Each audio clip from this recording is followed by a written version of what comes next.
టర్కీలో లేదు, లిబియాలో లేదు, ఈజిప్ట్ సుడాన్లో కూడా లేదు. జోర్డాన్, ట్యునీషియా, ఇరాక్ వంటి ఎన్నో ఇస్లామిక్ దేశాలు కూడా వక్ఫ్ లాంటి మతపరమైన చట్టాలు లేవు. కానీ కేవలం ఓటు బ్యాంకు రాజకీయాల మూలంగా వక్ఫ్ చట్టం మన దేశానికి శాపంగా మారింది. బ్రిటిష్ కాలంలోనే ఈ వివాదాస్పద చట్టానికి వీడ్కోలు పలకాలని ప్రయత్నించినా అది సాధ్యపడలేదు. 19వ శతాబ్దంలోని ప్రివీ కౌన్సిల్ ఆఫ్ లండన్లో వక్ఫ్పై వివాదం మొదలైంది. నాడు కేసును విచారించిన 4 బ్రిటిష్ న్యాయమూర్తులు వక్ఫ్ను సమాజానికి అత్యంత హానికరమని తేల్చారు. కానీ కొన్ని కారణాంతాల వల్ల వక్ఫ్ చట్టంపై చర్యలు తీసుకోలేకపోయారు. ఇప్పుడు ఆ చట్టాన్ని రద్దు చేయలేనంత గుదిబండగా తయారైంది. కనీసం సవరణలు చేసి బాధితుల హక్కులు కాపాడదామన్న విపక్షాలు అడ్డుపడుతున్నాయి. అయితే పట్టువీడని మోదీ ప్రభుత్వం వక్ఫ్ బోర్డు సవరణ బిల్లును పార్లమెంటు దాకా తీసుకొచ్చింది. ఇందులో భాగంగా వక్ఫ్ జేపీసీ నివేదికను ఉభయ సభలో ప్రవేశపెట్టింది. అయితే ఇక్కడ రాద్ధాంతమే. వక్ఫ్ JPC chairman BJP MP Jagdambika Pal committee నివేదికను లోక్సభకు సమర్పించారు. ప్రతిపక్ష ఎంపీల నినాదాలతో సభలో గందరగోళ పరిస్థితులు నెలకొనడంతో కేంద్ర హోంమంత్రి అమిత్ షా స్పందించారు. ప్రతిపక్షాల అభ్యంతరాలను పరిగణలోకి తీసుకుంటామని, వారు ఏం కోరినా చేర్చేందుకు తమ పార్టీకి ఎలాంటి అభ్యంతరం లేదని ప్రకటించారు. పార్లమెంటరీ విధి విధానాలను అనుసరించి స్పీకర్ తుది నిర్ణయం తీసుకుంటారని తెలిపారు. ప్రతిపక్షాలు లేవనెత్తిన అంశాలను బిల్లులో చేర్చడానికి లోక్సభ స్పీకర్ ఓం బిర్లా సమ్మతి తెలియజేశారు.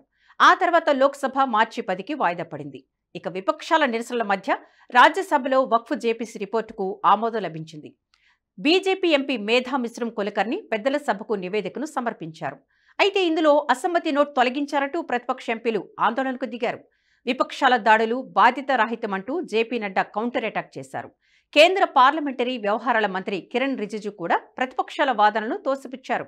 నివేదిక నుండి ఏమీ తొలగించలేదన్నారు. ఇలా అధికార విపక్షాల వాగ్వాదం వద్ద పెద్దల సభ ఆమోదం లభించింది.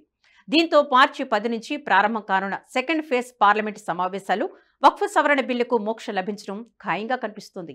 ఈ బిల్లు అమల్లోకి వస్తే 1995 వక్ఫ్ చట్టాన్ని ఆధారంగా చేసుకుని వ్యవస్థను పీడిస్తున్న అవినీతి ఆక్రమణలకు చెక్ పడనుంది. ఈ నేపథ్యంలో అసలు బిల్లులో ఏముంది? పాత చట్టానికి కొత్త చట్టానికి మధ్య తేడాలేంటి? ఎంఐఎంతో పాటు ఇండి కూటమి పార్టీలు నూతన చట్టంపై ఎందుకు రాద్ధాంతం చేస్తున్నాయి తెలుసుకునే ప్రయత్నం చేద్దాం. దేశవ్యాప్తంగా వక్ఫ్ ఆస్తుల నిర్వహణలో సామర్థ్యం, పారదర్శకతను పెంచడమే వక్ఫ్ సవరణ బిల్లు 2024 యొక్క ప్రాథమిక లక్ష్యం. ఈ బిల్లు అనేక కీలక సంస్కరణలకు బాటలు వేయనుంది. వాటిలో కొన్నిటిని పరిశీలిద్దాం.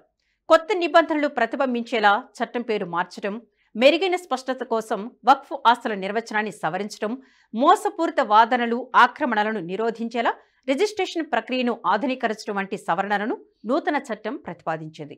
ఆధునిక టెక్నాలజీ సాయంతో వక్ఫ్ నిర్వహణలో జవాబుదారీతనం పెంచేలా చర్యలు ఉండనున్నాయి. ఈ ప్రతిపాదిత సవరణలు వక్ఫ్ బోర్డుల అధికారాన్ని బలోపేతం చేస్తుంది. అదే సమయంలో వాటిని ప్రభుత్వ పర్యవేక్షణ మరింత జవాబుదారీగా మారనుంది. తద్వారా అక్రమ బదిలీలు, ఆస్తుల దుర్వినియోగానికి అడ్డుకట్టపడుతుంది. భూ వివాదాలు, పాలనాపరమైన సమస్యలకు కారణమవుతున్న 1995 వక్ఫ్ చట్టం స్థానంలో రాబోతున్న నూతన సవరణ చట్టం దేశంలో కొత్త ఒరవడికి శ్రీకారం చుట్టనుంది. ఈ నేపథ్యంలో కొత్త చట్టంలో ఎలాంటి మార్పులు చోటు చేసుకున్నాయో ఓసారి చూద్దాం.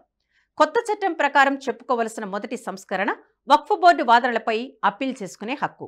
1995 వక్ఫ్ చట్టంలోని సెక్షన్ 40 ఏదైనా ఆస్తిని వక్ఫ్ భూమిగా క్లెయిమ్ చేసుకునే అధికారం ఇచ్చింది. ఈ విషయంలో బాధితుడికి ఉన్న ఏకైక మార్గం వక్ఫ్ ట్రిబ్యునల్కు అప్పీల్ చేసుకోవడం ఒక్కటే. కొత్త చట్టంలో హక్కుదారుడు రెవెన్యూ కోర్టులు, సివిల్ కోర్టులు, హైకోర్టులు కూడా సవాల్ చేయడానికి వెసులుబాటు ఉంటుంది. ఇక రెండో మార్పు విషయానికి వస్తే కొత్త చట్టం ప్రకారం వక్ఫ్ ట్రిబ్యునల్ నిర్ణయాన్ని సవాల్ చేయవచ్చు. పాత చట్టం ప్రకారం వక్ఫ్ ట్రిబ్యునల్ నిర్ణయమే అంతిమంగా పరిగణించేవారు. మరే ఇతర కోర్టులను సవాల్ చేయలేరు. ఇది న్యాయ వ్యవస్థకే అవమానకరం. కొత్త సవరణ చట్టం ప్రకారం వక్ఫ్ ట్రిబ్యునల్ తీర్పుపై హైకోర్టులో అప్పీల్ చేసుకోవచ్చు. ఇది వక్ఫ్ సంబంధిత వివాదాలను ఎదుర్కొనే వారికి అదనపు చట్టపరమైన రక్షణ కల్పిస్తుంది. ఇక మూడో నిబంధన వక్ఫ్ ఆస్తి నిర్వచనం. పాత చట్టం ప్రకారం ఈ నిబంధన చాలా గందరగోళం ఉండేది. మసీదు లేదా ఇస్లామిక్ మతపరమైన ప్రయోజనాల కోసం ఉపయోగించే ఏదైనా భూమి యాజమాన్య వివాదాలతో సంబంధం లేకుండా వక్ఫ్ ఆస్తిగా పరిగణించబడుతుంది. అయితే కొత్త సవరణ ప్రకారం ఒకవేళ భూమిని వక్ఫ్కు విరాళంగా ఇచ్చినట్లు స్పష్టమైన ఆధారాలుంటే తప్ప వక్ఫ్ ఆస్తిగా పరిగణించలేం. ఈ నిర్ణయం ఆస్తులపై ఏకపక్ష వాదనలను పూర్తిగా నిరోధిస్తుంది. వక్ఫ్ బోర్డు సభ్యత్వం విషయంలోనూ కొత్త చట్టంలో పలు సవరణలు చేసేవారు. పాత చట్టం ప్రకారం ముస్లిం పురుషులు మాత్రమే వక్ఫ్ బోర్డుల సభ్యులుగా ఉండడానికి అనుమతి ఉంది. మహిళలు, ఇతర మతాలకు చెందిన వ్యక్తులను మినహాయించారు. కొత్త సవరణ చట్టం ప్రకారం వక్ఫ్ బోర్డులో 2 మహిళలు, ఇతర మతాల నుండి 2 సభ్యులను తప్పనిసరిగా నియమించాల్సి ఉంటుంది. వక్ఫ్ చట్టంలో నూతన సవరణలతో పాటు ప్రభుత్వం ముసల్మాన్ వక్ఫ్ రద్దు బిల్లు 2024ను కూడా ప్రతిపాదించింది. కాలం చెల్లిన పాత ముసల్మాన్ వక్ఫ్ చట్టం 1923ను రద్దు చేయడం దీని లక్ష్యం.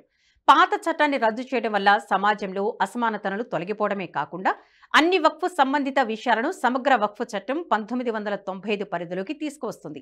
తాజా సవరణ బిల్లుతో ప్రభుత్వ విధానాలను క్రమబద్ధీకరించడం మరింత సులభమవుతుంది. అంతేకాదు వక్ఫ్ ఆస్తి నిర్వహణను మరింత పారదర్శకంగా, జవాబుదారీగా, సమర్థవంతంగా మారుస్తుంది. ఈ బిల్లు ఆమోదం పొందితే అవినీతి, దుర్వినియోగాన్ని అరికట్టవచ్చని, అదే సమయంలో లబ్ధిదారుల సంక్షేమం కోసం వక్ఫ్ ఆస్తులను ఉపయోగించుకునేలా చూడొచ్చని న్యాయ నిపుణులు చెబుతున్నారు. గత ఏడాది ఆగస్టు 8న బిల్లును కేంద్ర ప్రభుత్వం లోక్సభలో ప్రవేశపెట్టింది. కానీ ప్రతిపక్ష పార్టీల నుండి తీవ్ర వ్యతిరేకత రావడంతో జాయింట్ పార్లమెంటరీ కమిటీకి పంపారు. బీజేపీ ఎంపీ జగదంబిక పాల్ నేతృత్వంలో ఏర్పాటైన కమిటీ 500 పేజీల నివేదికను బడ్జెట్ సమావేశాలు సమర్పించనుంది. కమిటీలో మొత్తం 31 మంది సభ్యులు, 13 మంది ప్రతిపక్ష పార్టీలకు చెందినవారే ఉన్నారు. ఈ కమిటీ ఇప్పటి వరకు 34 సమావేశాలు నిర్వహించింది. దేశవ్యాప్తంగా 20కి పైగా వక్ఫ్ బోర్డుల నుండి అభిప్రాయాలు సేకరించింది. జనవరి చివరిలో పార్లమెంటుకు నివేదిక ముసాయిదాను పంపించారు. దాని శాసన స్వభావాన్ని పరిశీలించిన తర్వాత జేపీసీ కమిటీ ఆమోదం తెలిపింది. ఆ తర్వాత కేబినెట్ ఆమోదం పొంది పార్లమెంటు గడప తొక్కింది వక్ఫ్ జేపీసీ రిపోర్టు. ఇప్పుడు ఉభయ సభలో ఓకే చెప్పించుకొని పూర్తిస్థాయి బిల్లు రూపంలో పార్లమెంటులో అడుగుపెట్టబోతుంది. కేవలం మతపరమైన ప్రయోజనాలే లక్ష్యంగా ఆస్తులను కాపాడుకోవడం కోసం ఏర్పడింది వక్ఫ్ చట్టం. మన దేశానికి స్వాతంత్ర్యం వచ్చిన తర్వాత 1954లో ఆనాటి నెహ్రూ ప్రభుత్వం మొదటిసారి వక్ఫ్ చట్టాన్ని తీసుకొచ్చింది. ఆ తర్వాత పలుమార్లు ప్రభుత్వం ఆ వక్ఫ్ చట్టాన్ని సవరించింది. 1995లో ఈ వక్ఫ్ చట్టాన్ని తొలిసారి సవరించిన కాంగ్రెస్ ప్రభుత్వం మరిన్ని అధికారాలను కట్టబెట్టింది.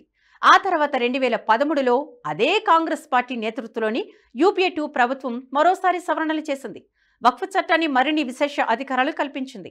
వక్ఫ్ బోర్డు నిర్ణయాలను ఏ కోర్టులను సవాలు చేయలేని విధంగా, ఎవరి ఆస్తులనైనా స్వాధీనం చేసుకునేలా ప్రోత్సహించే విధంగా ప్రత్యేక అధికారాలను కల్పించింది. ప్రస్తుతం వక్ఫ్ బోర్డులకు ఉన్న అధికారాల ప్రకారం ఏదో ఒక కారణం చెప్పి దేశంలో ఏదైనా ఒక ఆస్తిని వక్ఫ్ ఆస్తిగా ప్రకటించుకోవచ్చు. వక్ఫ్ బోర్డు చట్టంలోని సెక్షన్ 40 ఇందుకు వీలు కల్పిస్తుంది. దేశానికి శాపంగా మారిన ఇలాంటి సెక్షన్ మార్చేందుకే మోదీ ప్రభుత్వం వక్ఫ్ సవరణ బిల్లును తీసుకొచ్చింది. కేవలం ముస్లిం ఓటు బ్యాంకు కోసం కాంగ్రెస్ సహా పలు ఇంటి కూటమి పార్టీలు వక్ఫ్ సవరణకు అడ్డు చెబుతున్నాయి. ప్రస్తుతం మన దేశంలో దాదాపు 30 వక్ఫ్ బోర్డులున్నాయి. ఈ వక్ఫ్ బోర్డులు చేసే అరాచకాలు అన్నీ కావు. వక్ఫ్ చట్టాల ప్రకారం ఆస్తిని ఎవరికి అమ్మడం గానీ, ఇతర ఉపయోగం కోసం గానీ వాడరాదు. ఈ వెసులుబాటు కారణంగా దేశంలోని భూములని కబ్జా చేయాలని చూస్తుంది వక్ఫ్ బోర్డు.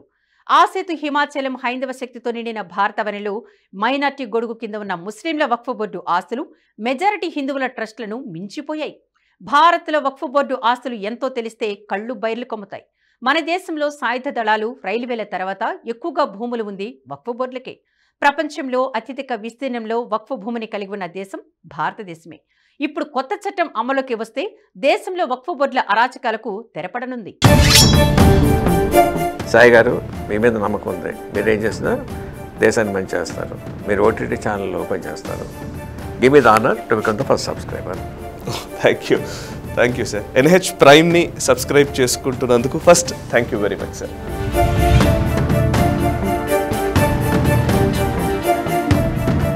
ఈ వీడియో మీకు నచ్చినట్టయితే లైక్ చేయండి, 10 మందికి షేర్ చేయండి. అలాగే కామెంట్ల రూపంలో మీ అభిప్రాయాలను మాతో పంచుకోండి. Nationalist hub group of channels ను సబ్స్క్రైబ్ చేసుకుని తెలుగునాట జాతీయవాద జర్నలిజాన్ని ప్రోత్సహించండి. ఈ వీడియో కింద ఉన్న బెల్ ఐకాన్ పై క్లిక్ చేయడం మర్చిపోవద్దు.